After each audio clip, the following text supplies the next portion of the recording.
Interference, How Organized Crime Influences Professional Football. Please welcome its author, Dan Moldea. Virtually every team owner gambles. No fewer than 26. That's... NFL team owners have documented ties. Past and present NFL team owners have documented business ties to either the gambling community and or the organized crime syndicate. I'm also saying that no fewer than 70 NFL games have been fixed. What has happened? Well, I first got into this about 1983. Vincent Persani, who is the head of the Michigan State Attorney General's Office Organized Crime Division, told me, if you're going to do a book about the NFL, Dan, you're going to have to get into this guy, Don Dawson, because he was fixing games. We knew it. I went to my friends and my sources at the Internal Revenue Service, the Organized Crime Intelligence Division. They said Don Dawson was fixing games. I went to the FBI, the Organized Crime and Racketeering Section of the Justice Department, and Strike Force field offices. Everybody told me what Don Dawson was fixing games. I then went to Dawson. I tracked him down. I jumped through all kinds of hoops to interview him. And when I interviewed him on about the 7th or 8th interview, he admitted to me that he had personally participated in the fixing of no fewer than 32 NFL games.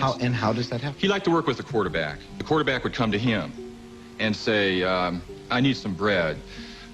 What's the line on the game this week? And the bookmaker would say, you guys are favored by 6 points.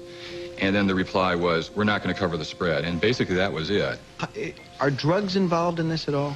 Yeah, drugs are the real variable in all of this. I mean, when a drug dealer has a relationship with a player, there's an extortionate edge to that situation whereby that dealer has that player's career in his hands because of the drug policies within the NFL for throwing a person out. Within the past few years, no fewer than 9 NFL teams have been investigated because their players were receiving drugs from gamblers. Now, I know gamblers who, on principle, refuse to sell drugs, but I'm not aware of many drug dealers who, on principle, refuse to gamble. Investigations get quashed. The NFL security people, who are all former Justice Department people, will go to their colleagues, their old colleagues in the Justice Department or in these various law enforcement agencies, and they'll say, we can handle this internally. Let us handle it internally so that we're not getting all the publicity that we would be getting.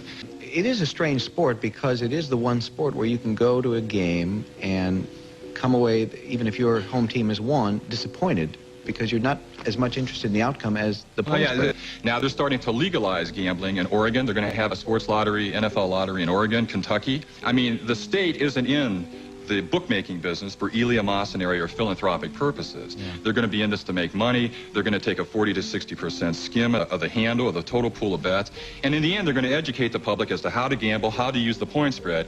And then the public is going to realize that it can get a bigger bang for its buck from Charlie the bookie, the friendly local bookmaker at the corner bar, who's going to be put up $11 to win 10, and taking a 10% vigorish or commission on the losing Betsy books.